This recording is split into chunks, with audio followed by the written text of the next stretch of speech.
Bienvenue sur Balado, dans cette série spéciale de podcasts qui met en valeur le travail de recherche, d'innovation et de maillage fait par les experts du réseau Québec Maritime. Aujourd'hui, on vous présente Mystère sous les vagues. C'est une expo itinérante de Exploramer qui vient de s'installer pour quelques mois au Musée régional de Rimouski.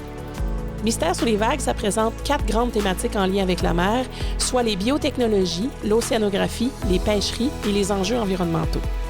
À cette occasion, l'équipe du RQM s'est associée à Exploramer et à M Expertise Marine pour présenter une journée à saveur maritime dans le cadre des dimanches gratuits du Musée régional de Rimouski. On vous y ramène donc à cette journée d'ouverture d'expo pour rencontrer la relève de ces grands domaines maritimes. Bon, on a eu un léger problème avec un des micros. On a récupéré le son comme on pouvait. Merci de ne pas nous en tenir rigueur et de vous concentrer sur le message de ces jeunes qui sont vraiment très inspirants. Vous verrez, ça donne espoir. Allez, on y va. Alors, bonjour tout le monde. Très heureuse de vous accueillir aujourd'hui. Joignez-vous à nous, asseyez-vous, prenez place. Mon nom est Sandra Gauthier, je suis directrice générale du Musée scientifique Exploramer qui est situé à Sainte-Anne-des-Monts sur le quai de Sainte-Anne-des-Monts. Donc, on est un musée de sciences qui est dédié aux sciences océaniques et à la biodiversité marine du Saint-Laurent. Donc, je suis très heureuse d'être ici avec vous aujourd'hui et je tiens à expliquer pourquoi mon micro ne fait pas de bruit. Donc, en fait, c'est qu'aujourd'hui, la présentation, l'atelier qu'on fait, elle est captée pour une balado qui sera disponible bientôt dans vos réseaux, dans vos écrans, en fait, et sur le site du réseau du Québec Maritime, entre autres, notamment. Donc, vous pouvez suivre ces médias sociaux-là pour suivre cette balado si vous n'avez pas eu la chance ou si vous voulez réécouter à l'infini cette discussion d'aujourd'hui. Donc, Exploramer, je vous en ai parlé un tout petit peu, mais pourquoi Exploramer est-il au Musée régional de Rimouski aujourd'hui? C'est que, en tant qu'institution muséale, en fait, on crée, c'est notre mandat en tant que musée, de créer des expositions muséales. Donc, un musée dans la vie a 6 mandats. Dans ces mandats-là, on doit faire de la recherche, on doit faire de l'éducation, on doit faire du collectionnement, on doit faire des actions culturelles et aussi de la diffusion. Et notamment, en diffusion, on organise des expositions muséales, comme on voit dans de nombreux musées un peu partout à travers la planète. Et on a créé Exploramer il y a quelques années, une exposition itinérante qui s'appelle Mystère sous les vagues, qui va traiter des différents thèmes de la science, en fait, de la science océanique. Et donc, c'est cette exposition-là qui est aujourd'hui à Rimouski jusqu'en février prochain. Donc, vous êtes tous invités à passer voir cette exposition-là. Elle a déjà fait un peu le tour du Québec. Elle s'arrête ici quelques mois à Rimouski et reviendra par la suite à Sainte-Anne-des-Monts pour compléter son itinéraire. Voilà. Donc, aujourd'hui, on a 4 panélistes de la relève scientifique. On est très heureux de les accueillir. Pour certains, c'est la première fois qu'ils seront présentés au public. C'est leur grand dévoilement. Donc, très heureuse de les avoir ici. On va commencer. Je vais vous demander de vous présenter tous et chacun et je vais commencer avec Arturo Zanon. Zanon, pardon. Bonjour à toutes et J'écris à tous. trop mal sur mon papier, C'est alors... Vraiment pas grave. Je Arturo. m'appelle Arturo Zanon. Je suis étudiant au doctorat à l'ISMER avec Gwenaëlle Chailloux. Est-ce que je présente aussi pourquoi la science Non, on veut savoir qui tu es d'abord. D'accord. Ouais, qui es-tu, Arturo? Je suis doctorant, étudiant au doctorat.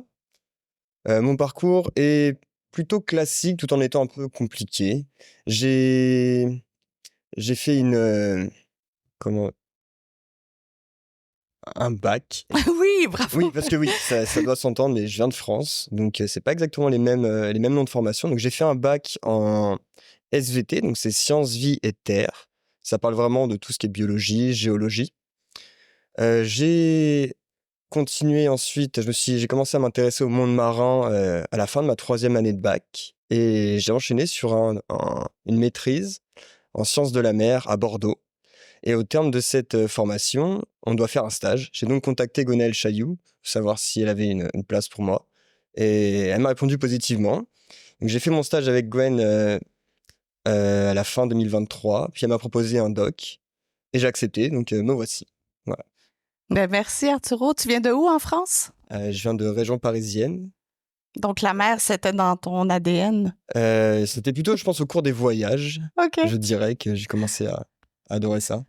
Très bien, très bien. Il faut dire que quand j'ai rencontré les 4 panélistes en début de semaine, je leur ai complexifié la chose en disant, on est au Québec, il faut juste parler en acronyme ou avec les mots québécois, d'où le master versus le bac. Donc voilà. Merci d'avoir fait l'effort, c'est apprécié. Maintenant, Élise. Oups, oui, Élise Hennen. Ouais. Donc, je m'appelle Elise et puis comme Arturo, en fait, j'ai un parcours très similaire parce que ça s'entend aussi, je viens de France. Fait que aujourd'hui, je suis étudiante doctorant en océanographie à l'ISMER.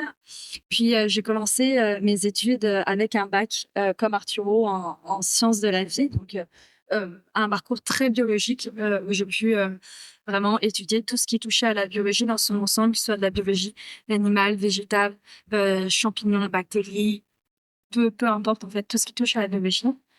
Puis j'ai eu la chance pendant cette formation-là de venir faire un trimestre d'échange à Chicoutimi, à l'UQAC, pendant ma 3e année, où j'ai pu découvrir en fait l'écologie marine et les sciences de la mer en règle générale, et notamment au travers d'un stage de 3 jours qu'on avait fait sur le terrain à Tadoussac. Et moi qui étais passionnée de biologie végétale, je suis rentrée au Québec avec une passion pour l'écologie marine. Vraiment, ça m'a retourné le cerveau. Fait que je suis rentrée en France à cause de la Covid, malheureusement, parce que je vais faire ma maîtrise ici.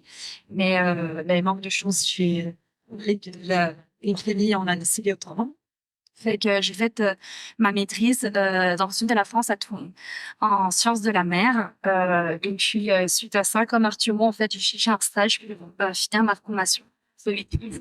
Puis, j'ai été prise par le professeur Sébastien Gardinal, qui est un chimiste à l'UQAM, qui a monté un projet assez innovant qui mêlait vraiment chimie organique et microbiologie. Et du coup, suite à ce stage, en fait, j'ai été gardée le doctorat sur le sujet. Voilà. Eh bien, bienvenue et merci d'être avec nous aujourd'hui. Maintenant, Jean-Christophe Gauthier-Marquis. Bonjour, qui es-tu? Jean-Christophe Gauthier-Marquis. Contrairement à mes companélistes, je suis pas étudiant en doctorat en ce moment, donc j'ai un parcours un peu atypique. Pour ma part, ma formation, c'était d'abord en physique, avec un penchant pour la physique théorique. Puis ensuite, je fais ma maîtrise en océanographie à l'ISMER, donc je connais un petit peu l'écosystème de mes collègues en ce moment. Ensuite, je me suis un peu égaré en sciences sociales, psycho-philo, mais ça n'a aucune importance pour la discussion d'aujourd'hui. C'est jamais, hein? J'ai travaillé comme enseignant dans une école de marine, donc j'avais un peu le point de vue des gens qui vont sur les bateaux, qui explorent les utilisateurs des océans, finalement. Et maintenant, j'en parlerai un peu plus en détail tantôt. Je travaille dans un centre de recherche appliqué, dans une équipe d'ingénierie pour le milieu maritime, pour essayer d'aider l'industrie maritime en étonnement vert. Donc, c'est un parcours qui est un peu étrange. Mais ce qui est intéressant peut-être, s'il y a des auditeurs qui ont de la difficulté à cerner, moi je suis jeune, j'ai 17 ans, il faut choisir si entre la biologie ou la physique. Mais tu peux explorer tous ces domaines-là, c'est juste un petit peu plus compliqué au niveau du parcours professionnel. Absolument, absolument. Ben, j'ai bien hâte d'en savoir un peu plus. On se tourne vers la 3e Gauthier du jour. Oui, je m'en d'une belle famille de Gauthier aujourd'hui. On est omniprésents, les Gauthier. Donc, Charlotte Gauthier, qui es-tu? Oui, c'est ça, je m'appelle Charlotte, je viens un peu comme les autres, pas vraiment du bord de l'eau, là, de la campagne warwickoise au centre du Québec, donc je me suis tournée vers la curiosité de tout ce qui est marin, plus quand mon papa m'a initiée à la plongée sous-marine alors que j'avais 12 ans. Mon prof de plongée disait « Voyons, on serait jamais capable, mais bien trop jeune », mais finalement, ça a marché parce que me voici. J'ai commencé à passer un petit peu plus de temps en dessous de l'eau, puis là, je me suis rendu compte qu'il y a bien des affaires qui se passent en dessous de l'eau auxquelles on n'a pas accès à partir de la surface, que c'est super intéressant, que ça a vraiment éveillé ma curiosité. Puis sinon, deuxième volet, c'est vraiment mon amour des sciences puis de la recherche scientifique, c'est passé plus autour du cégep. Donc, vers la fin de mon parcours en sciences de la nature au cégep, on faisait un petit projet, là. Puis vraiment, là, il y a eu le déclic de répondre à une question qui n'a pas de réponse. Finalement, j'ai trouvé ça absolument fascinant. Puis là, j'ai enligné un peu mes flûtes avec tout ça. Donc, je me suis dirigée vers le baccalauréat de l'Université du Québec à Rimouski, ici, pour le bac en concentration de sciences marines. J'ai fait mon parcours, puis je voulais poursuivre vers la recherche. Donc, j'ai débuté une maîtrise aussi en biologie, mais là, à Chicoutimi, à l'Université du Québec à Chicoutimi. Puis, ben, mon projet avait comme finalement beaucoup de potentiel, beaucoup d'envergure. Puis, moi, j'étais partante, donc c'est devenu un doctorat. Et ce qui fait de moi maintenant l'étudiante au doctorat en biologie de l'UQAC qui vient présenter ici aujourd'hui. Ben, merci d'être avec nous. Voilà. Ben, on est très heureux d'en savoir un peu plus sur vous. Maintenant, on va essayer d'en savoir ou de comprendre un peu plus ce que vous faites, chacun d'entre vous. Arturo, qu'est-ce que l'océanographie? Alors, l'océanographie, c'est vraiment l'étude scientifique de tout ce qui touche au domaine marin. Comme il y a énormément de choses, la plupart du temps, on divise ça en plusieurs catégories. Donc, on a l'océanographie physique qui va toucher à tout ce qui est courant marin, les relations entre l'océan et l'atmosphère. Donc, ça qui peut gouverner donc des systèmes un petit peu à très très haute échelle qui gouvernent le climat mondial. On va avoir aussi l'océanographie chimique qui, elle, correspond plus à le comportement des éléments dans l'eau. On va aussi avoir l'océanographie biologique, comme mes collègues panélistes font, qui va vraiment toucher tout ce qui est écosystème marin, organismes marins, l'étude, la compréhension. Et on aura également l'océanographie géologique, qui, elle, correspond à l'étude un petit peu des reliefs sous-marins. Par exemple, comment est-ce qu'ils ont été formés, la tectonique des plaques, ce genre de choses. Et toi, Arturo, en océanographie, lequel de ces thématiques-là te touche le plus, sur lequel tu travailles? Alors moi, je travaille en océanographie chimique. Chimique? Ouais. Donc, je travaille sur la désoxygénation. Je ne sais pas si vous en avez déjà entendu parler. Explique-nous. La désoxygénation, c'est vraiment quelque chose qui touche beaucoup de zones sur la planète en ce moment. C'est le fait que l'oxygène dissous dans l'eau commence petit à petit à disparaître. En fait, c'est comme si nous, dans l'air, on commence à avoir du mal à respirer parce que l'oxygène commence à diminuer. Et ça amène un certain nombre de conséquences donc sur la vie marine, sur la chimie également de l'eau, avec par exemple les processus d'acidification qui peut y être lié et qui va également toucher. Tout est lié, tout est interconnecté et on essaie de démêler, de comprendre. Et toi, particulièrement, ton projet le projet sur lequel tu travailles en ce moment, c'est quoi?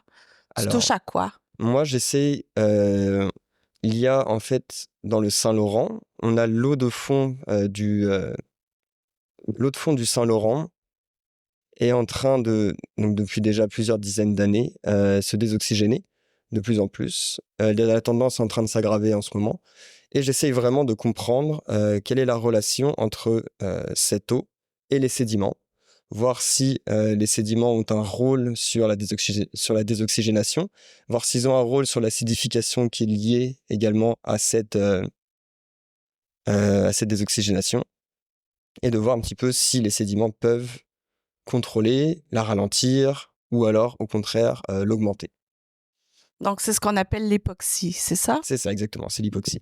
Et qu'est-ce qui cause l'époxy? Qu'est-ce qui cause la désoxygénation? Oui, merci. Ouais, de rien. En fait, ici, c'est vraiment un système assez particulier, car depuis les années 50-60, on observe cette désoxygénation, ici, petit à petit, et c'était plutôt causé par des différences de mélange. Alors, je vais reprendre tout du début, ce sera plus simple. En fait, l'eau de fond du Saint-Laurent est composée de deux courants majeurs océaniques atlantiques. On a le Gulf Stream, qui part du golfe du Mexique et qui arrive près des côtes canadiennes. On a également le courant du Labrador, qui lui descend de l'Arctique. Et ces deux courants sont très différents. On a, pour le Gulf Stream, donc un courant chaud et peu oxygéné. Et pour le courant du Labrador, donc celui qui descend de l'Arctique, on a une eau très oxygénée. Et en fait, ces eaux se rencontrent au niveau du détroit de Cabo, donc à l'entrée du golfe, et vont former cette eau un peu spéciale qui va être contrainte dans le chenal laurentien. Donc c'est vraiment ce chenal profond qu'on retrouve dans le Saint-Laurent. Et petit à petit, on se rend compte que le Gulf Stream prend de plus en plus de place par rapport au courant du Labrador. Et donc ça fait diminuer les concentrations d'oxygène au fur et à mesure du temps. Et là, on s'est rendu compte très récemment, je crois il y a 1 ou 2 ans, que le courant du Labrador ne participe plus du tout à la création de cette masse d'eau. Donc on n'a plus que le Gulf Stream qui arrive, donc une eau chaude et peu oxygénée, qui va rentrer dans le chenal laurentien et qui va provoquer ce phénomène d'hypoxie. Et pourquoi c'est important de s'intéresser à ça? Est-ce que ça a un impact sur quelque chose? On pourrait juste oublier puis laisser faire ça, non? En fait, pas vraiment, parce que parce que le problème, c'est que ça peut impacter énormément d'organismes marins qui, par exemple, doivent passer par le fond de l'eau pour se reproduire, par exemple, ou pour vivre, tout simplement. Et s'il n'y a pas d'oxygène, il n'y a pas de vie. Donc ça, on commence à l'observer d'ailleurs en ce moment, qu'il y a de moins en moins d'organismes dans les zones hypoxiques du Saint-Laurent, en particulier devant Rimouski d'ailleurs, où on est au maximum d'hypoxie. Et ça peut poser des problèmes. Et quand tu dis que tu travailles sur les substrats, les fonds, en fait, donc c'est à savoir s'ils peuvent, eux, absorber ce carbone-là. Est-ce que c'est un peu ça? Un peu comme les végétaux sur Terre? C'est un petit peu ça, oui, parce que les sédiments, ils sont vraiment en interaction constante avec l'eau qui se trouve au-dessus. Et si la composition de l'eau change, la composition des sédiments va changer également avec une série de réactions qui peut avoir lieu et qui peut affecter l'eau qui permet aux organismes de vivre. Et tu as déjà une hypothèse? Tu as déjà quelque chose, un résultat qui se dessine? Alors non, pas encore. Moi, je viens de commencer. Je suis là depuis 8 mois maintenant. Donc, on en est au début. J'ai pas encore d'hypothèse exactement, mais...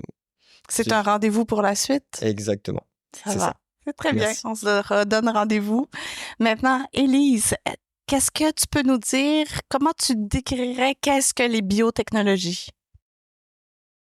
Moi, je vais principalement parler des biotechnologies marines, aussi c'est mon domaine. On parle de biotechnologie aussi, c'est la même chose finalement. Et en fait, c'est le fait de se servir en fait d'un organisme, puis de venir soit le modifier ou en installer quelque chose, donc un organisme marin, pour à des fins technologiques pour l'humain. Donc je pense que j'apprends rien à personne en disant que l'océan, en fait, c'est super diversifié. On parle d'une biodiversité incroyable et encore très méconnue. Ce qui fait qu'en fait, on va retrouver aussi bien des poissons, des mammifères marins comme les baleines. On va retrouver des serpents, des bactéries, des virus, des plantes comme les algues, qui fait qu'en fait, on a un potentiel de recherche de nouvelles molécules à des applications qui est absolument incroyable. Je vais parler de développement de nouveaux médicaments, de compléments alimentaires, de cosmétiques, de je ne sais quoi. C'est vraiment très, très large. Et toi, tu travailles sur quoi spécifiquement? Ça m'intrigue. Effectivement, je travaille sur les algues et plus précisément les microalgues. C'est vraiment des algues microscopiques. Les algues sont vraiment en vogue dans le domaine des biotechnologies marines. C'est d'ailleurs pour ça, je pense qu'elles sont présentes dans l'exposition. En fait, grâce aux algues, on peut développer tout un tas de nouveaux produits parce qu'elles ont des capacités de produire des molécules absolument incroyables. Et donc, en fait, nous, on va se servir de ces algues pour essayer de trouver une nouvelle molécule qui soit anti-adhésive. Anti-adhésive, pourquoi? Puisque dans l'environnement marin, toute surface qui va être immergée va être assujettie en fait à la colonisation biologique. Par là, j'entends que, par exemple, si vous avez déjà marché sur un quai ou vu un bateau qui sortait de l'eau, il y a tout un tas d'algues, de moules, plein d'organismes qui sont collés dessus. Et ça, c'est très problématique puisque déjà, ça dégrade les structures que nous, on met dans l'eau. Puis, d'un point de vue plus environnemental, cette fois-ci, on peut s'imaginer qu'avec le développement du transport marin, comment on a, par exemple, des bateaux qui partent du Saint-Laurent, puis qui vont aller jusqu'en Europe ou en Chine, je ne sais où sur la planète. Et en fait, on voit très bien que dans ces masses-là, on a tout un tas d'organismes qui peuvent s'accrocher, qui résistaient à un transport de plusieurs centaines de miles, puis arriver admettons, en Méditerranée, puis se décrocher à cet endroit-là. Et puis, en fait, c'est ce qu'on appelle le transport de nouvelles espèces invasives. Ça a été notamment le cas avec le crabe bleu, qui a été importé justement des côtes canadiennes jusqu'en Méditerranée et qui aujourd'hui fait de véritables ravages puisque les marins prédateurs, les super voraces invasifs, pardon, qui fait qu'on a vraiment besoin de lutter contre cette formation de salissure. Et en fait, dans les années 60-70, on avait développé des super peintures archi efficaces. Le problème, c'est qu'on s'est aperçu quelques années plus tard qu'elles étaient super toxiques pour l'environnement aussi, parce qu'elles tuaient absolument tout. Donc, elles ont été interdites. Et juste à titre d'exemple, aujourd'hui, on me retrouve encore dans les sédiments marins. Ça fait plus de 30 ans que ces peintures sont interdites, mais on le trouve encore, c'est extrêmement persistant. Les sédiments sur lesquels travaille Arturo, justement. Ouais. Fait que finalement, dans les dernières années, on a trouvé des alternatives à ces peintures. Fait qu'on a remplacé ce qui était très toxique par quelque chose d'un petit peu moins toxique. Donc finalement, on a remplacé la peste par le choléra. Ça nous avance pas à grand chose. Donc on a vraiment la nécessité de trouver de nouvelles molécules efficaces et naturelles, parce qu'on a un peu marre de détruire nos écosystèmes. Et donc c'est pour ça qu'on s'intéresse aux algues, parce qu'elles ont déjà montré la capacité à produire des molécules naturellement utilisées. Et je sais pas depuis combien de temps tu travailles sur ce dossier-là, sur ce projet-là, toi? 2 ans et demi. Et est-ce que tu vois un potentiel au niveau de cette recherche-là? Est-ce que tu vois qu'on arrive à trouver quelque chose qui va permettre un décollement de ces salissures-là sur les coques de bateau par effet même, là? Ouais.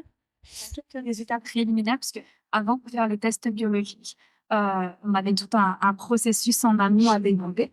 Je fais que le test biologique, on n'est vraiment qu'à des résultats préliminaires. Je ne fais pas m'avancer trop sur ces résultats, mais je peux parler d'autres études qui ont déjà eu lieu, notamment sur le ginefroid tropical, des études menées par l'Université de Toulouse, entre autres, et qui ont montré de véritables effets anti-adhésifs, que ce soit pour les bactéries, des larves, etc.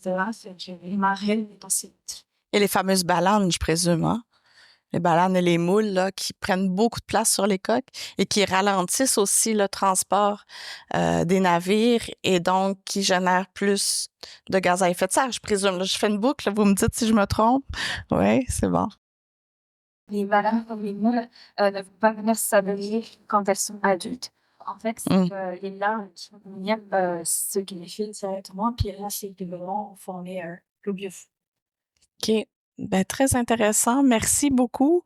Jean-Christophe, on a parlé des biotechnologies et là, si on se concentre sur l'aspect des technologies maritimes, c'est quoi ça exactement? Parce que, ben, on connaît les technologies terrestres, les technologies numériques, mais les technologies maritimes, c'est quoi? Ça sert à quoi? On connaît moins, hein? Oui, c'est une bonne question. On prendra les 3 prochaines heures. Donc, c'est vraiment une bonne question parce que on parlera des vagues, puis je vais peut-être essayer de rebondir un petit peu sur les thématiques qui viennent de aborder parce qu'on travaille sur des thématiques comme ça, notamment les microalgues. Dès qu'on se parle. Ben oui, il faut. Mais oui. Mais, oui, en gros, c'est ça. Nous, juste pour faire un pas en arrière, mais chez Innovation Maritime, ce qu'on fait comme centre de recherche, c'est surtout s'intéresser à l'industrie maritime, que ce soit les ports ou les navires, puis on regarde l'impact anthropique ou l'impact des humains sur l'environnement marin, puis on essaie d'adresser avec une variété de solutions technologiques, notamment, c'est pour le Parmi ceux-ci, parce qu'on en a beaucoup, il y a effectivement la problématique de tout ce qui est les carburants. Par exemple, les peintures, donc les carburants, ça peut être un polymère extrême. Utiliser notamment des microalgues pour faire du biocarburant, puis essayer d'avoir une empreinte écologique qui est plus intéressante. Il y a beaucoup de projets qui se font en ce moment là-dessus. Après ça, on parlait des peintures, il y a effectivement des nouvelles technologies qui arrivent sur les peintures pour essayer d'utiliser des matériaux qui sont moins toxiques que par le passé. Il y a des compagnies canadiennes, d'ailleurs, qui, en ce moment, sont déjà en train de faire des peintures intéressantes pour les biosalissures. Vous me donnerez les noms, OK? On a un bateau Exploramer aussi. Mais comme vous le disiez, effectivement, les biosalissures vont amener un ralentissement. Il va falloir injecter un petit peu plus d'énergie pour faire avancer la navire. Mais moi, la thématique qui m'intéresse le plus, parce que c'est le sujet que notre équipe on adresse, c'est il y a le problème du bruit sous-marin. Je travaille sur les bruits et vibrations. Et on essaie de réduire l'impact de cette pollution parce que c'est reconnu maintenant comme une pollution dans l'environnement. Et si je peux juste faire un petit tour d'horizon. Bien sûr. bruit sous-marin est principalement causé. En fait, il y a le bruit sous-marin de gym portuaire quand il y a des travaux, mais c'est surtout le bruit qui nous intéresse, ça va surtout être au niveau de la marine marchande. Donc, les navires, quand ils sont en route, ils produisent le bruit sous-marin. Ce bruit-là vient créer un paquet de problématiques pour l'after. On va parler de masquage et communication, par exemple. Ça veut dire que la relation mère-jeune, la relation de prédation va être affectée parce qu'ils ont la difficulté à communiquer. Puis, il faut se rappeler que l'environnement marin, c'est essentiellement une ligne sombre, surtout dans Saint-Laurent, de 110 miles. En fait, parce que Charlotte, tu faisais de la plongée, tu vas peut-être attester que ça devient un milieu sombre. Donc, le bruit devient extrêmement important pour la prédation, l'écolocation, la communication. En fait, c'est exactement comme dans une salle d'un show de rock un soir. On se voit pas, mais on entend très fort. C'est un peu... Les communications deviennent un peu plus compliquées, puis un peu comme dans un show rock, si on veut y aller, c'est de faire. Mais si on veut pas y être, ça peut être un peu agressant pour les voisins. Donc, il y a une relation du niveau de stress. Il y a des pertes d'audition qui sont partielles, totales. Et oui, je l'avais ça sur les technologies, donc je vais passer au plus rapidement. Mais le but, c'est de se dire qu'est-ce qu'on peut faire pour adresser ces problèmes. Ben, il y a effectivement des peintures qui vont réduire le bruit. La peinture réduit le bruit, ah ouais. Oui, mais par un effet un peu indirect. Généralement, cette peinture-là va servir à réduire le bruit de l'hélice. Parce que l'hélice, c'est la principale source de bruit sous-marin. Et l'idée, c'est que plus l'hélice elle est lisse et il n'y a pas de petites aspérités, pas de petites déformations, moins il va faire de bruit dans l'eau. OK. Et d'autres technologies, ça pourrait être, par exemple, des matériaux absorbants qu'on va mettre dans l'intérieur des navires qui vont absorber certaines fréquences de vie. C'est le genre de technologie qu'on teste. Et je présume que vous avez des appareils qui viennent tester. Je veux dire, on croit qu'il y a des bruits dans l'eau. Nous, en fait, on les entend pas, mais vous devez mesurer, je présume, ces niveaux-là. Comment vous faites ça? En fait, c'est une grosse partie de la problématique du bruit sous-marin, c'est que comme on n'est pas dans ces bruits-là, on n'entend pas, on a tendance des fois à négliger ce bruit-là. Donc, nous, ce qu'on fait, c'est qu'on va aller déployer beaucoup d'instruments dans Saint-Laurent, mais partout dans le monde. Maintenant, ça se fait. C'est ce qu'on appelle des hydrophones. C'est comme des micros, mais adaptés pour les bruits sous-marins. Et nous, par exemple, dans le cadre d'un projet qui s'appelait le projet Mars, on avait déployé une station d'écoute au large de Rimouski à 350 mètres de profond dans le milieu marin, donc chenal portier, et on écoutait tous les navires qui passaient dans la voie.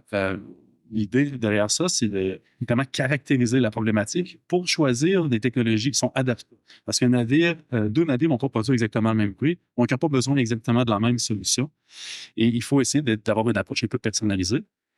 Et aussi, il faut donner cette information-là aux armateurs, qui sont ceux qui possèdent les navires, pour qu'ils puissent prendre des décisions adaptées. Autrement dit, s'ils n'ont pas l'information, si on n'a pas caractérisé le biais qu'ils émettent, comment est-ce qu'ils peuvent faire pour mettre des moyens en place?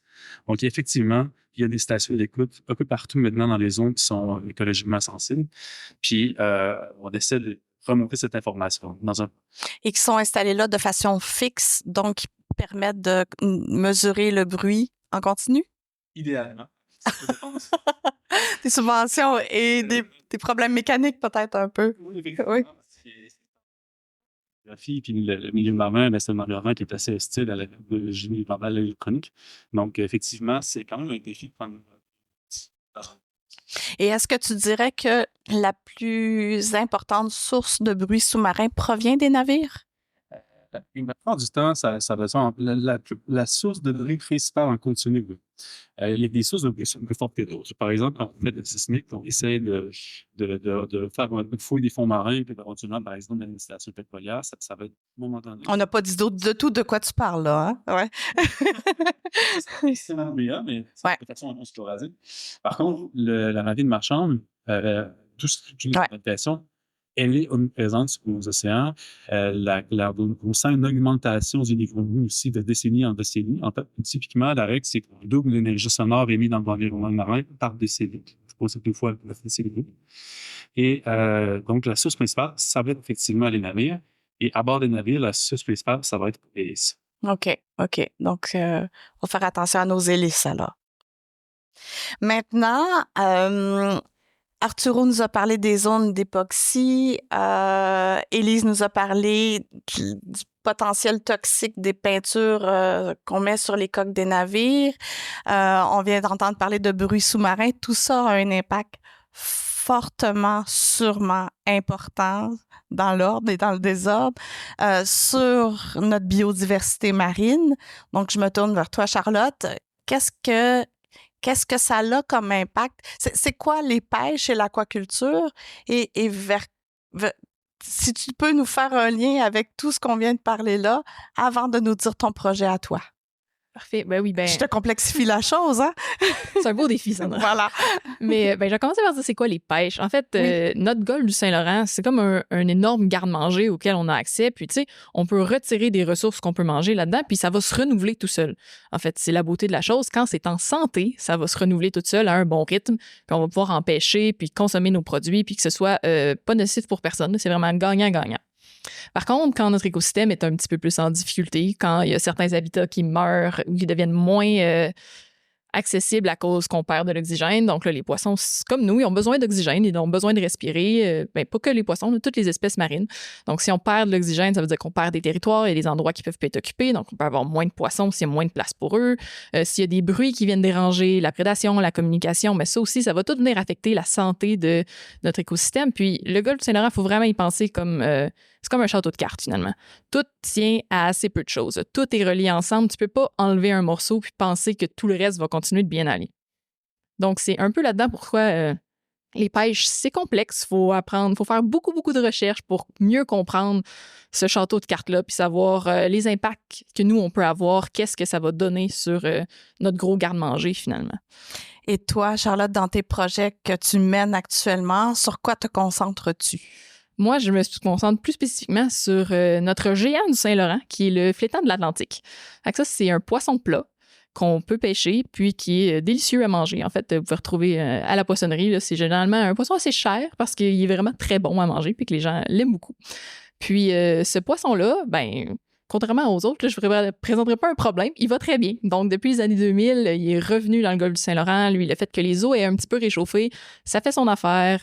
Il trouve de la nourriture amplement. Puis, depuis les années 2000, ça, on le voit augmenter constamment. Donc, ça va bien, mais on veut que ça reste comme ça, évidemment. Puis là, le flétan, comme il vient tout juste de revenir, là, en termes de recherche, dans les 20 dernières années, c'est quand même assez récent. C'est un poisson qui est positif, qu'on voit aller à chaque année, on voit que sa biomasse s'accroît doucement. Oui, c'est ça. Voilà. Fait qu'on empêche, puis il montre aucun signe comme quoi ça serait négatif, donc tout va bien. Mais on veut le garder comme ça, donc il faut bien savoir c'est quoi notre impact. Puis c'est ça, le flétan, on sait pas trop où ce qui se trouve dans sa vie. Surtout comme au début, jusqu'à ses 2-3 premières années de vie, les tout petits flétans, on les connaît pas, on sait pas où ils se trouvent, on les pêche pas dans nos relevés. C'est comme vraiment un chercher-trouve, là, puis à date, on n'a pas la réponse. Puis ça, ça peut être difficile parce que les jeunes poissons, c'est souvent ceux qui sont les plus sensibles. Donc, si jamais on a des perturbations, si l'eau monte trop chaude, s'il n'y a plus assez d'oxygène pour qu'eux survivent, ça, c'est ce qui vient renouveler notre garde-manger, finalement, là. Donc, on en a vraiment besoin, puis on ne sait pas où ils sont. Donc, moi, je me suis attardée un petit peu à ça, à savoir où est-ce que le flétan va passer toute sa vie. Puis, j'utilise un outil qui s'appelle les otolithes. Qu'est-ce qu'un otolithe? Oui, je m'en viens là-dessus. Un otolithe, c'est des petits os. Nous aussi, on en a dans nos oreilles, mais ils n'ont pas exactement la même forme, mais c'est un petit os qui se retrouve dans l'oreille interne. Donc, les poissons n'ont pas d'oreilles comme nous à l'extérieur, là, ils sont à l'intérieur, vraiment de leur crâne, proche de leur cerveau. Puis ces petits os-là, on peut aller les extraire. Donc, il faut aller pêcher les poissons, les disséquer, aller chercher ces petits os-là. Puis les otolithes, ils vont grandir au fur et à mesure que le poisson va grandir. Donc, ils vont se former dès l'œuf de poisson. Ils vont continuer à grandir jusqu'à temps qu'on pêche notre poisson. Puis, ils vont accumuler des éléments chimiques de l'eau dans laquelle le poisson va baigner. Donc, si le poisson est à une différente place dans le golfe du Saint-Laurent, ça va accumuler une différente signature dans l'otolithe. Puis moi, mon travail, c'est d'aller rechercher ces différentes signatures-là du début de la vie jusqu'à quand il a été capturé, puis de savoir où est-ce que notre poisson s'est retrouvé tout au long de sa vie. OK. Et c'est gros comment, un otolithe d'un flétan adulte? 1 à 2 cm. C'est assez petit. Pour un poisson là, qui peut faire jusqu'à 3 mètres de gros, là, c'est vraiment très petit. OK. Et tu arrives à aller chercher, c'est que tu le réduis en poudre. Comment ça se passe pour faire l'analyse des otolithes? L'otolithe, il faut que je le mette je le coule dans une baguette de résine. Puis après ça, on utilise une scie à diamant. Donc, c'est une petite scie vraiment très, très précise pour aller couper exactement dans le milieu de l'otolithe, puis exposer vraiment la première partie qui s'est formée, là, qu'on appelle le noyau ou le cœur de l'otolithe, qui représente le début de la vie du poisson. Donc, est-ce qu'on pourrait comparer un otolithe à un arbre avec ses cercles? Oui, tout à fait. Puis en fait, au même titre qu'on peut lire l'âge de l'arbre sur une souche d'arbre, on peut faire la même chose avec l'otolite aussi. Ça fonctionne un peu sous les mêmes principes. Donc, on va accumuler des ondes plus pâles puis des ondes plus foncées qui sont annuelles. Donc, on peut aller compter la même chose. On peut avoir l'âge de notre poisson avec ça. Puis là, avec ces informations-là, on peut savoir où est né le poisson et où il a passé sa vie, en fait. Les voyages qu'il a fait un peu. C'est ça. On a un peu l'historique de ses voyages de vie. Puis c'est ça que je suis allée chercher pour le flétan. Puis on a vu des choses super intéressantes, comme quoi il y a des poissons, des flétans qui vont être résidents. Donc après 3-4 années de vie, généralement, vont s'installer dans les zones profondes du Saint-Laurent puis rester là pour le reste de leur vie. Puis à l'autre extrême, on a des poissons qui vont faire des voyages, des migrations vers les zones peu profondes à toutes les années de leur vie. OK. Et combien d'otolithes ou combien de poissons peux-tu évaluer annuellement, disons, là? Est-ce que ça t'en prend un par année ou est-ce que ça t'en prend quelques dizaines par année? Comment ça se passe concrètement, ton travail?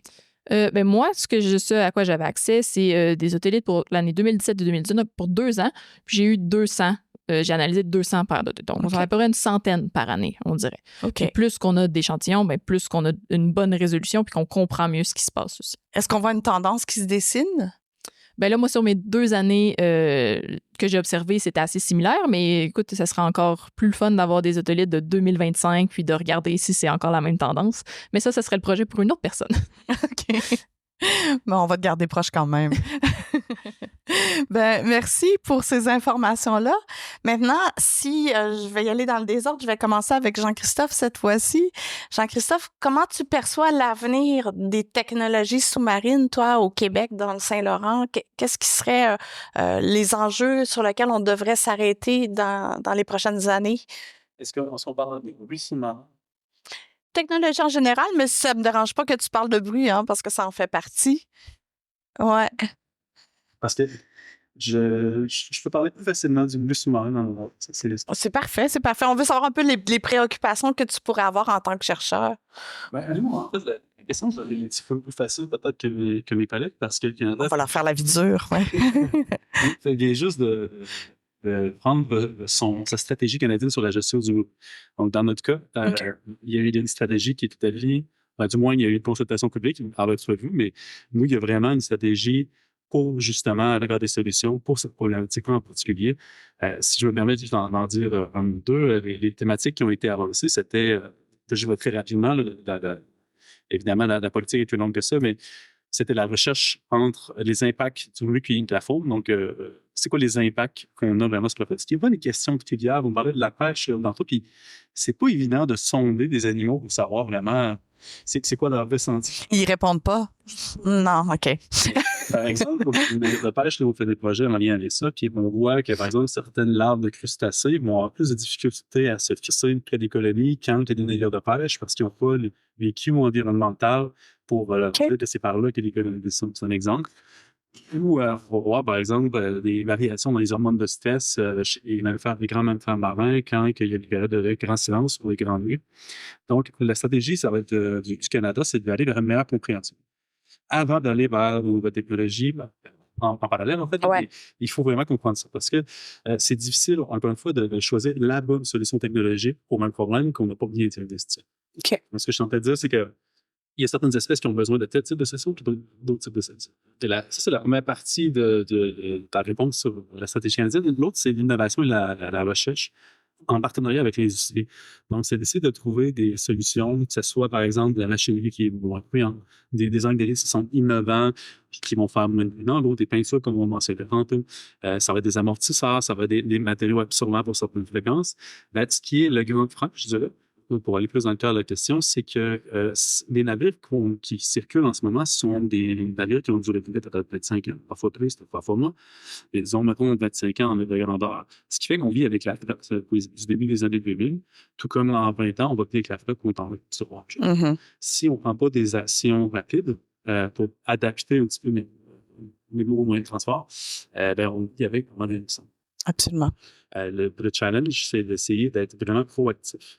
Puis de concevoir vraiment maintenant des navires qui sont silencieux, par exemple, puis de trouver des solutions qui sont abordables. Ça, c'est le deuxième aspect de la problématique. Donc, des moyens qui sont abordables, qui peuvent être mis en place sur la flotte existante. Donc, Il existe des solutions. Par exemple, si vous allez du côté militaire pour la discrétion sous-marine, ils sont excellents.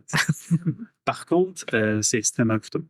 C'est souvent énergiquement inefficace parce que c'est pas leur priorité. Mhm. Donc, le truc, c'est de trouver des technologies qui sont faciles à implémenter puis qui donnent des résultats tangibles pour convaincre l'industrie d'en avoir. OK. Donc, ça fait deux grands éléments. On parle d'adaptabilité à ce moment-là, pas mal.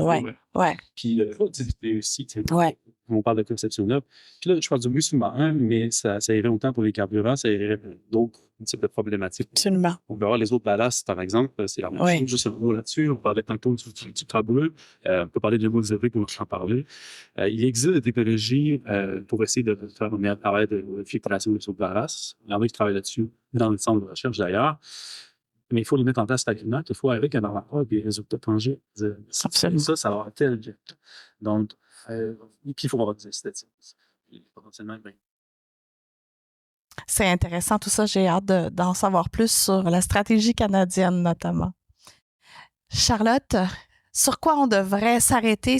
Quels sont les enjeux à venir, selon toi, sur la pêche et l'aquaculture? On n'a pas beaucoup parlé d'aquaculture jusqu'à maintenant, mais si tu as des idées, te gêne pas aussi, mais... Je pense qu'avec tous les changements qu'on voit venir, puis on sait qu'avec les changements climatiques, c'est de moins en moins prévisible ce qui s'en vient. Donc, ça prend de plus en plus de connaissances. Donc, vraiment, de s'axer sur la recherche, puis de mieux connaître nos espèces, puis de mieux connaître leur réaction à ce qui peut se passer, ça va vraiment nous donner une bonne boîte à outils pour l'avenir, pour bien les gérer pour le futur. Puis ça s'applique à l'aquaculture comme aux pêches, en fait, des deux côtés. Puis, oui, donc vraiment de s'outiller là, de bonnes connaissances pour, encore une fois, ça revient au bien comprendre le problème avant de penser à une solution.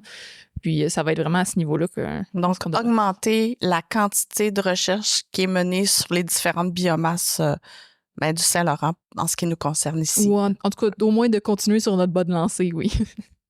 Non, il faut en faire plus. Il faut toujours plus. Élise, toi, quels sont les enjeux selon toi pour l'avenir des biotechnologies marines? Je dirais, je vais scinder les biotechnologies marines en deux objectifs. Il y aura celles qui vont être au service de l'humain, par exemple, le développement de nos médicaments, etc. Je m'attarderai pas tant là-dessus parce que, à mon sens, dans les sciences environnementales, c'est pas ma priorité.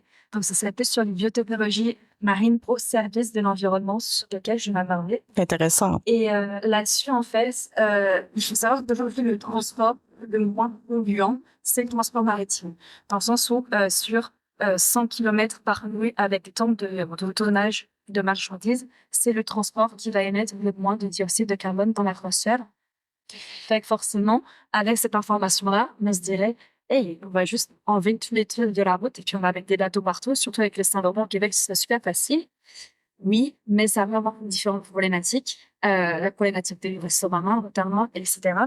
Fait que, pour moi, ce serait vraiment d'aller dans ce sens-là parce que, oui, on a envie de développer le transport maritime, etc. Mais ça va quand même avec des émissions de gaz à effet de serre. Ça pollue le carburant. Fait qu'il y a vraiment un vrai avenir vers le biocarburant, à mon sens, surtout à Blasdad. Je dis pas ça parce que je travaille sur les microalgues, mais aujourd'hui, c'est à mon sens qui nous a donné les meilleurs résultats. Fait que je dirais avancer la recherche dans ce sens-là et puis chercher à dépolluer, pas à dépolluer, mais à éviter le plus possible d'entrer de la pollution dans l'eau.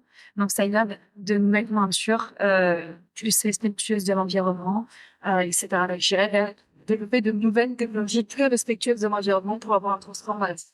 Et je crois que je peux me permettre de dire qu'au niveau des biotechnologies marines, tout reste encore à faire. On est au balbutiement de nos découvertes et de nos recherches. Donc, on n'a pas parlé de pharmacologie, on n'a pas parlé de santé aujourd'hui, mais il y a énormément de choses qui pourront peut-être, dans le futur, être développées ou en tout cas être mis en lumière, si on veut, là.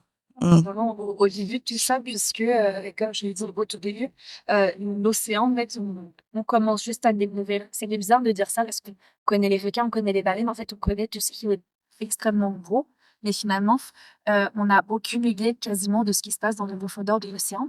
On a une très petite idée sur, finalement, toutes les espèces microscopiques qu'il y a, même on connaît une partie, mais on estime qu'il y aurait encore plus de 80% de la biomasse marine qui va vraiment être ouverte. C'est qu'on est vraiment au balbutiement, on commence à étudier ces technologies-là. Mais en plus, on commence tout juste à décrire ces espèces aussi. Comme le disait Charlotte tantôt, c'est souvent qu'on voit, c'est plus difficilement accessible. Mais au niveau de la technologie, si on avait trouvé ces séculaires dans l'eau, on se souvient. Oui. C'est quand même assez médical et c'est vrai, fait que oui, je pense qu'il y a encore beaucoup à faire. Parce que c'est pas qu'il y a encore pour faire, il y a encore tout à faire. Je pense que c'est ça, on est dans l'équilibre de l'histoire. Et je peux quand même te confirmer qu'on ne sait pas tout encore sur les requins. Non, clairement pas. Arturo, quels sont les enjeux en océanographie? Et là, c'est la grande question parce que, comme tu l'as dit au tout début, l'océanographie comprend beaucoup de choses. Selon toi, c'est quoi les enjeux qu'on doit surveiller pour les prochaines années? Exactement, et tout est interconnecté. Et je vais rebondir sur ce que disait Élise. C'était qu'en fait, les recherches en océanographie dépendent aussi beaucoup de la technologie. Parce que moi, dans mon domaine de recherche, je travaille sur des éléments qui sont invisibles à l'œil nu. Donc, il faut qu'on développe des méthodes, des machines pour essayer de mesurer ces éléments et comprendre un petit peu quelles sont les caractéristiques du milieu et qu'est-ce qui ne va pas. Donc, pour mon domaine de recherche, tout ce qui est désoxygénation, acidification des océans, c'est une problématique mondiale. On observe ça vraiment partout. Qu'est-ce qu'il y aurait à faire en premier lieu? Je ne sais pas. C'est vraiment quelque chose qui est vraiment très compliqué, on va dire, à répondre. Je cherche mes mots. Les enjeux d'océanographie sont tellement grands. Je veux dire, il y en a tellement d'axes différents. En fait, c'en est tous des axes différents. Donc, c'est pas facile de mettre le doigt sur un seul, mais Oui. disons celui qui te parle à toi le plus, là. Oui, puis en fait, ce qui est vraiment très intéressant en recherche, c'est que on a une question, on a quelque chose qu'on cherche. C'est difficile déjà de répondre à cette question, mais si on y arrive, ça débloque 2-3 autres questions. Absolument. Voilà. D'où le fait de se parler de ce qu'on disait tout à l'heure, là, de se parler plus souvent pour faire des liens entre les notions, en fait. C'est très Exactement. important. Ouais, Ouais. c'est ça. Merci, Arturo. Je vous demande de fermer les yeux un instant et de réfléchir à la question que vous aurez tous pour la prochaine. Si vous étiez premier ministre et que vous aviez une baguette magique, en une phrase, que feriez-vous avec cette baguette magique-là ou ce vœu-là? Pendant que vous réfléchissez, vous pouvez commencer à préparer vos questions dans la salle. On va prendre quelques questions après cette grande réponse-là. Fait que vous pouvez commencer à y songer. Et là, je vais commencer avec toi, Arturo. Tu ferais quoi avec ta baguette magique? Alors, avec ma baguette magique, ce qui serait bien, ce serait de remettre les environnements à leur état initial, on va dire. Car là, ils commencent à être stressés par tout notre mode de vie, par la pollution qu'on engendre. Ce serait un peu idyllique, même utopique, mais... on rêve, là, on est... Voilà, exactement, on rêve. L'environnement initial, où tout allait bien, ce serait parfait. Je l'aime, ton vœu. Charlotte, en une phrase, que ferais-tu avec ton souhait ou ta baguette? Ben moi, comme je travaille avec les pêches, ce qu'on a dans notre Saint-Laurent, ça me tient beaucoup à cœur. Fait que j'aimerais ça qu'on nos tablettes d'épicerie, nos poissonneries, tout ce qu'on peut, nous autres, aller chercher pour manger, ça provient de notre Saint-Laurent. Qu'on arrête de tout exporter ailleurs, puis d'importer autre chose. On en a du poisson, qu'on mange ce qu'on a, qui vient d'à côté de chez nous, puis qui est juste à côté. Charlotte Gauthier, on a le même rêve. Élise? Moi, c'était vraiment utopique aussi comme Arturo, mais utopique quand même réalisable, dans le sens où j'aimerais partout dans le monde, mais aussi et surtout au Québec, qu'on arrête de rejeter tout un tas de cochons dans nos eaux. Saint-Laurent, il y a, il me semble que 80% de la population québécoise qui s'abreuve, se sert de potable dans Saint-Laurent. Il y a des salés à Montbel, tant qu'on fait. Mais il y a aussi énormément de communes qui vont rejeter leurs eaux usées directement dans Saint-Laurent. Oui. Presque. On s'entend que juste mettre un petit lait qui y a, vous mettez qu'il y a une bouteille, ce n'est pas un traitement des eaux usées. Fait que au Québec et au Canada, en règle générale, on a vraiment cette idée de l'eau est abondante de toute façon. Pourquoi faire attention? Pourquoi la préserver? C'est sûr que dans les pays genre comme l'Inde, en Afrique, ils ont pas cette même vision parce qu'ils manquent d'eau, donc ils en prennent plus soin. Mais ici, on se dit qu'il y a des lacs, il y a des rivières, il y a de l'eau partout, il neige, il pleut toute l'année, on s'en fiche. Mais c'est pas vrai, la réalité, c'est qu'au Québec, on va aussi manquer d'eau potable parce qu'on n'entend pas suffisamment soin. Fait que je dirais qu'il y a un vrai travail qui soit fait au niveau de la gestion et de la protection et du traitement. Et il s'agit de nos propres villages ici dans le secteur. Ça se passe pas à l'autre bout du Québec, là, ça se passe ici. Donc, oui, nos eaux usées, nettoyons-les, s'il vous plaît, minimalement. Ouais. On nomme personne, hein, mais on sait de qui on parle. Il y a un village tout près d'ici, qui prévoit déjà manquer d'eau pour cet hiver. Fait que c'est vraiment une problématique et tout le monde s'alerte en disant mais on va vraiment manquer d'eau. Ben oui, parce que si ton eau elle est pas traitée, tu vas voilà. tu sais, j'ai essayé de manger de la neige quand tout m'était faux, puis notre système digestif se souvient encore. Fait que c'est comme je dois passer par un traitement, fait que si on les pollue sans cesse, ma fille n'est pas en question. Merci, c'est un beau souhait, un beau vœu pieux, ça. J'aime ça. Et Jean-Christophe, que fais-tu avec une baguette magique? Ben, si j'ai une baguette magique, je fais juste régler la problématique. Hein. Mais je vais en prendre un autre parce que je ne vais pas copier non plus la réponse, mais je pense que j'aimerais avoir une gestion de problèmes environnementaux qui est plus mondiale. Pour notre problématique qui est mondiale, qui est internationale, et qu'il y a beaucoup d'initiatives qui sont nationales, locales, régionales. Ça serait intéressant, je pense, d'avoir quelque chose qui gère un peu de façon globale. Une entité internationale, là. Facilite les collaborations avec les équipes. C'est pas juste si évident de faire des projets à l'international et qui partagent les données, juste en accessible les données. Ce serait déjà intéressant qui partagent les compétences, puis une espèce de reconnaissance partagée de la problématique, un partage de responsabilité qui est équitable. Donc, vraiment plus une gestion, je pense qu'on gagnerait un coup en efficacité. Absolument, absolument. Eh bien, c'est des beaux souhaits, tout ça. Je nous le souhaite à tous. Maintenant, je me tourne vers la salle. Est-ce que toutes ces belles discussions-là d'aujourd'hui suscitent chez vous quelques questionnements? Est-ce que quelqu'un aurait une question pour nos panélistes? Allez-y. Je vais approcher mon micro. Je ne sais pas si je vais me rendre jusqu'à vous, sinon je répéterai. Parce que c'est capté pour une balado.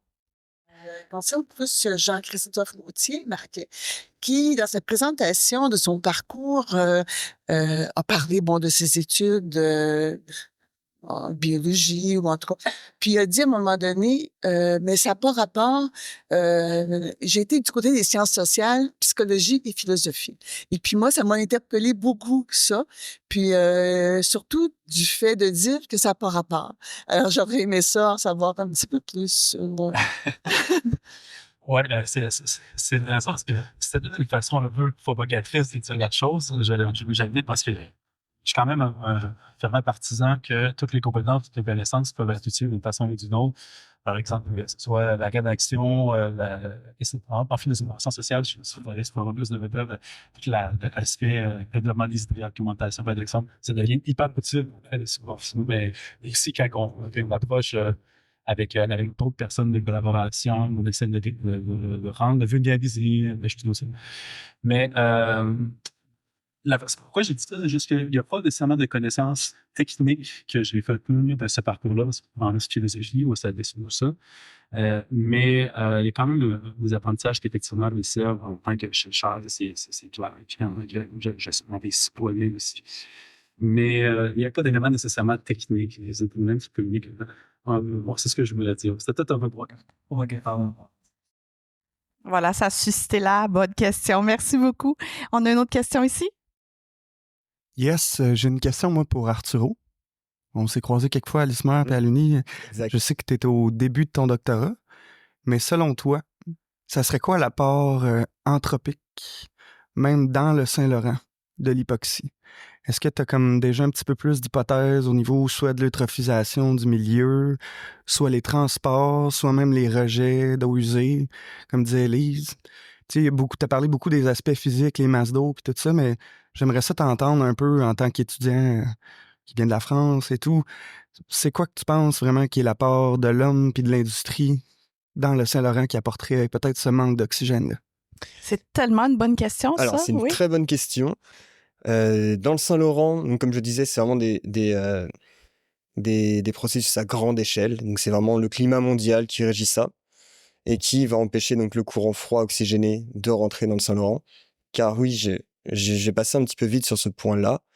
Une fois que les deux courants se sont rencontrés, ils vont migrer progressivement vers Québec et remonter ensuite au niveau de Tadoussac. Donc, c'est vraiment ici que tout va se faire et tout va se faire au niveau devant Rimouski et dans le reste du chenal. Mais on a également, dans beaucoup d'environnements et également le Saint-Laurent, des problèmes d'eutrophisation. Donc ça, c'est-à-dire que... Peux-tu nous vulgariser? Oui, ça? bien sûr, j'allais y venir. Ça va, merci. Et en fait, l'eutrophisation, ça part du principe qu'en agriculture, on utilise donc des engrais pour faire pousser nos cultures de plus en plus vite, à un rythme même industriel, on peut le dire. Et cet engrais qui est utilisé dans les champs en excès, donc en trop grande quantité pour le besoin des plantes qu'on cultive, va se retrouver au fur et à mesure des pluies dans les cours d'eau, et les cours d'eau vont directement dans le Saint-Laurent. Et tous ces engrais vont faire exactement le même effet que dans les champs, mais dans l'eau. Donc, c'est-à-dire ça va participer à tout ce qui est développement phytoplanctonique. Donc, c'est des petites algues qui est la base de l'écosystème du réseau trophique marin. Et quand il y en a trop, quand il y a on appelle ça des blooms phytoplanctoniques. Donc, c'est vraiment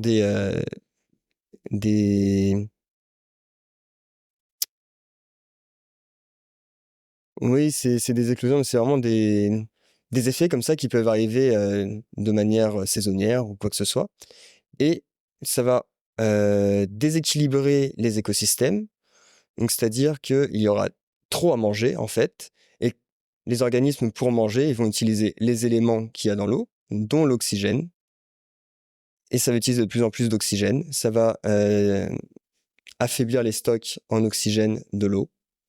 Et progressivement, on obtient une désoxygénation et un changement radical dans les... Et créer des déserts sous-marins, en quelque sorte. Ça. Voilà. Ça a été observé d'ailleurs. Il y en a un qui a été assez documenté, c'était l'année dernière, je crois, au niveau du golfe du Mexique, à l'embouchure du Mississippi. Donc là, ils ont vraiment des grands problèmes de désoxygénation.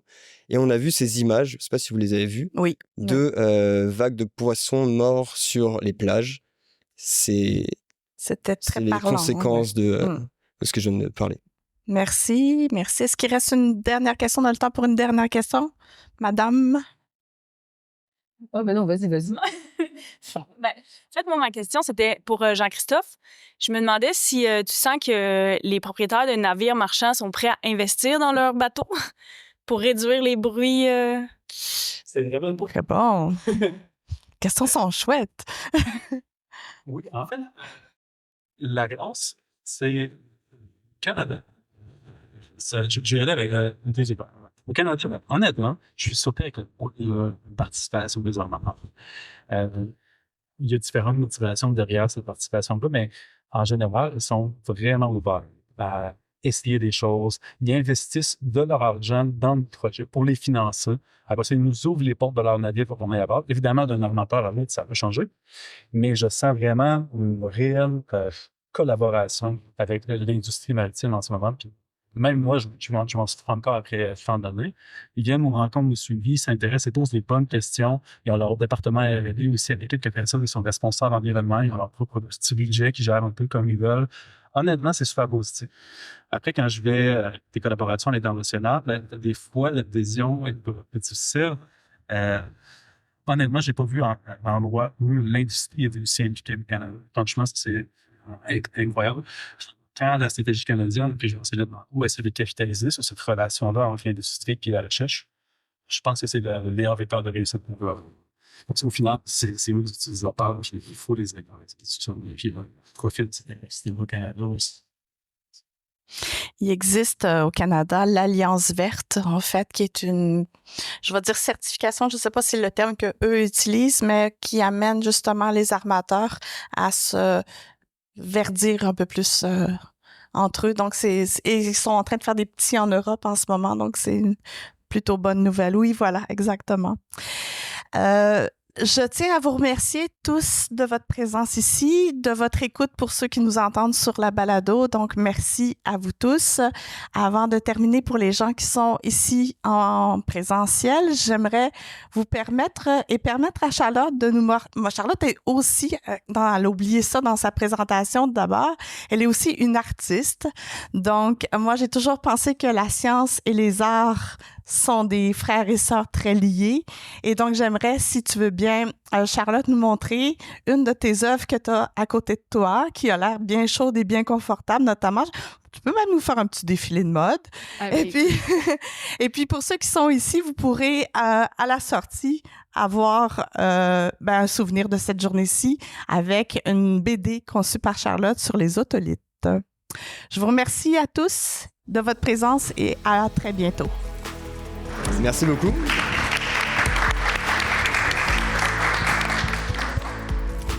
Voici qui fait le tour de notre épisode d'aujourd'hui. Merci de nous suivre dans toutes ces aventures auditives maritimes. Sans votre soutien, votre écoute, cette série serait impossible. Merci au Réseau Québec Maritime d'avoir organisé tout ça. Merci à nos panélistes Jean-Christophe Gauthier, Élise Hennen, Charlotte Gauthier et Arturo Zanon, ainsi qu'à l'animatrice de la journée, Sandra Gauthier, pour nous avoir partagé leur passion à comprendre et à solutionner les enjeux liés au changement climatique et à la mer. Pour aller plus loin sur les sujets discutés durant le panel, on vous mettra des liens dans la description de cet épisode et sur notre site web balado.media. Merci à Tommy Goupil au montage et à la production et à toutes les personnes qui travaillent de près ou de loin à rendre ce podcast possible. Abonnez-vous, suivez-nous, on est là pour suivre ce qui se passe dans tout ce qui touche la mer, d'un océan à l'autre et pour répondre à vos questions. Je suis Lynne Morissette, merci d'avoir été avec nous. À très bientôt pour un autre épisode.